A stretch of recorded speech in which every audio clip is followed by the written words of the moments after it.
Howdy, and welcome to Daily Miles. Do me a kind courtesy if you would. Hit the like button down below. It really helps out the channel. And while you're down there, hit the subscribe button for more content. On today's agenda, a stationary story, which means I'm not going anywhere to tell the story. I mean, I'm going to walk a little bit and talk a little bit, but it's a stationary story. Before I get into today's story, to do a little bit of accounting. So for the next couple of episodes, I'm not going anywhere. And this has to do with money. I know you people love it when I talk about money, but there isn't any. I've got about $22 left until Patreon drops at the end of the month. So yeah, I gotta hold up for a little while until Patreon drops, and then and only then can I go anywhere. But even then, I have to do an oil change this month. Desperately need to do an oil change. So that's going to eat up about $40 of my drop, my Patreon drop. So yeah. Gas, cell phone bill, insurance, that's about $150 right there. And that would leave me exactly $30 to do the $40 to do an oil change, which is precisely all the money that I have in the world. So I have basically one tank of gas, if that, and that's it. So my next destination is probably going to be about 70 miles from here. I've already picked it out. So we're going to be seeing a lot more green trees, basically. I would love to do green tree redwoods right along the coast. I'm hoping that there are some. If there are, that's great. If there aren't, shit happens. Alrighty. On today's yappage. Wow, this is cool. Look at this. Look at that. Oh my God. This is it's better than the story, I gotta tell you. Wow, look at this. This is crazy. This story goes back to when I was working. I had just finished my job at Boeing Helicopters. Oh yeah, I used to work for Boeing Helicopters as a contractor. Yeah, I used to have clearance. I don't have clearance anymore. Not anymore. This is right after I left Boeing Helicopters, and I left them in a huff. I was not a happy camper. I was so disgusted with the whole process of. Yeah, I'm not walking up that. Here, I'll show you what I mean. Yeah, I'm not walking up that. Okay. I was basically so disgusted with the contracting process at this point that I just said, yeah, you know what? I'm done. I do not need to do this. I got in my little Honda Prelude and I went back to Boston. Right after that, I got this call from a contractor. It said, oh wow.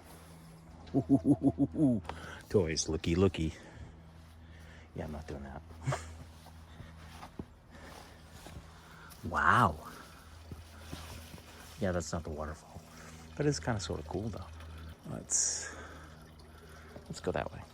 Try not to die in the process. It's a little slippery here.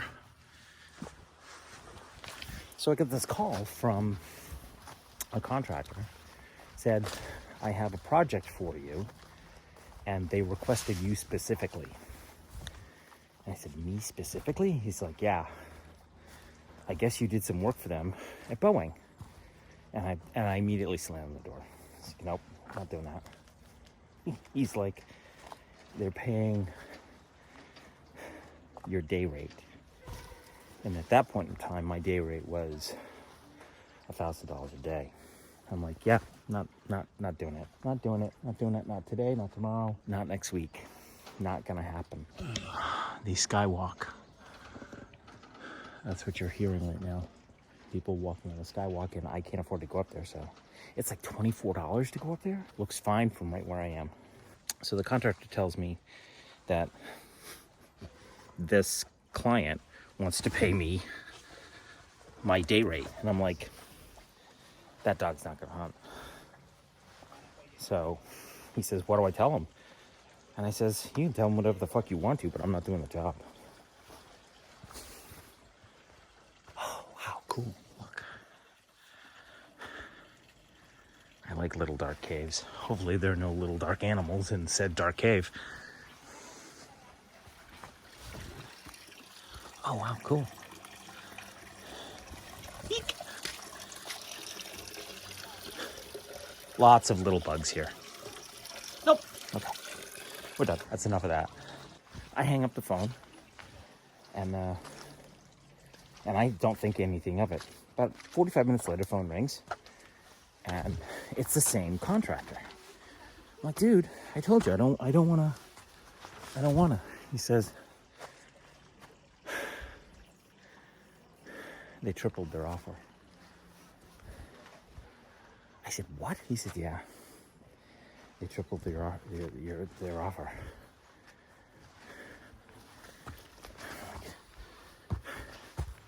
You gotta be fucking kidding me. He's like, no. And honestly, I think it'd probably go up to 5. I'm like, are you insane? He's like, yeah. They want you. They want you bad.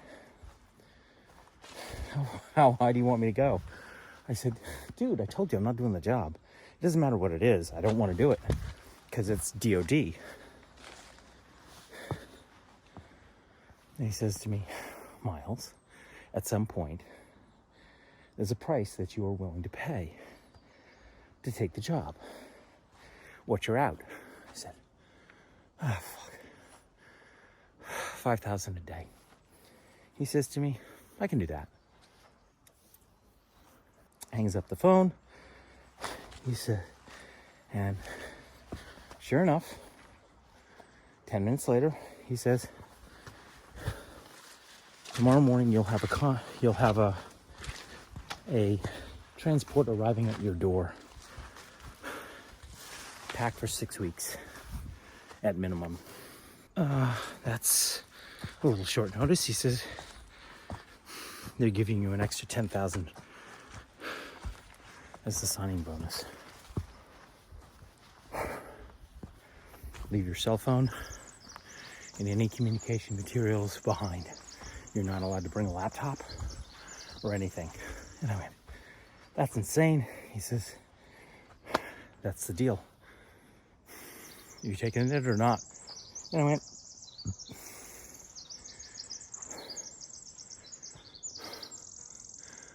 I'm gonna make $5,000 a day for 6 weeks. And I get 10K up front. It can't be that bad. So I got on the transport, 6 a.m. the next morning. The only thing I had was my wallet, my backpack, and that was it. And me, and what was in my head. So what was the job? Still can't talk about it, because it's still a classified project. This is like 20 years ago, and it's still fucking classified. What I can tell you is that after this job, I would never, ever work in the industry ever again, because it was so awful. So I finished the job, and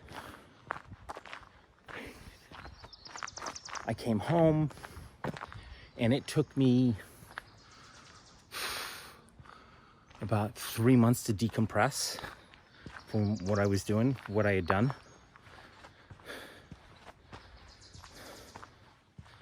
Never again. Never again.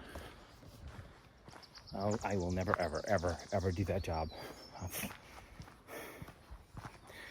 They can hand me $50,000 a day, and I'd say no. I am starving poor at this point, and I'm digging and scratching for fucking pennies.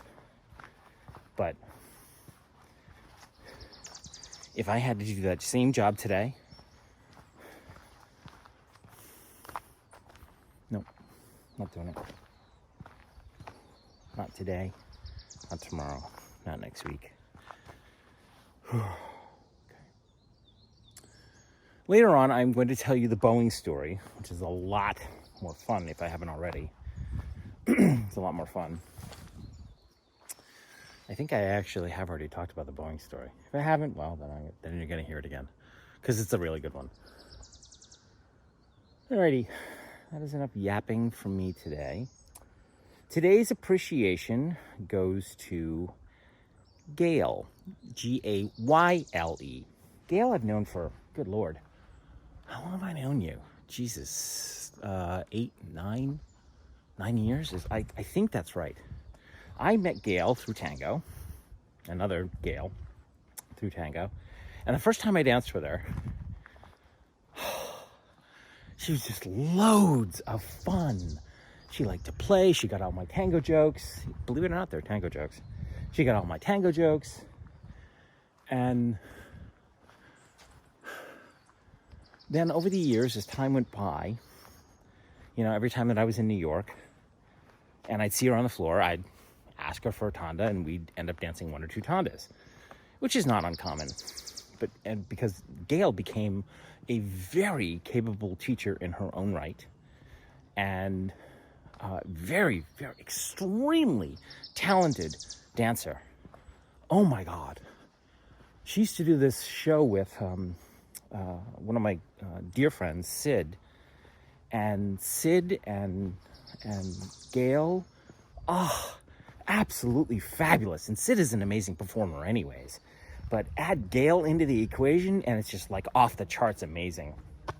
Anyways, so while I had started this project about a year ago, and I'm part of a very small select group of teachers and informed dancers in the New York tango community that's, having a very small chat amongst ourselves. And Gayle's part of that group. And Gayle saw that I was doing this project. And out of the kindness of her heart, she started to donate as one of the patrons on this channel. I'm like, why are you doing this? Because, tango teachers don't have a pot to piss in or a window to throw it out of. And Gayle does. Gayle did. But anyways, I just wanted to say a heartfelt thank you, Gayle, for your donations and your time. You're an amazing resource for the New York tango community. And I got nothing but love for you, baby. Anyways, kiddies, that is all I got for today. Thanks a bunch for listening. Thanks a bunch for watching. I appreciate all of my patrons on and off Patreon, on and off YouTube, on and off Facebook. And I look forward to seeing you in the next Daily Miles. Bye.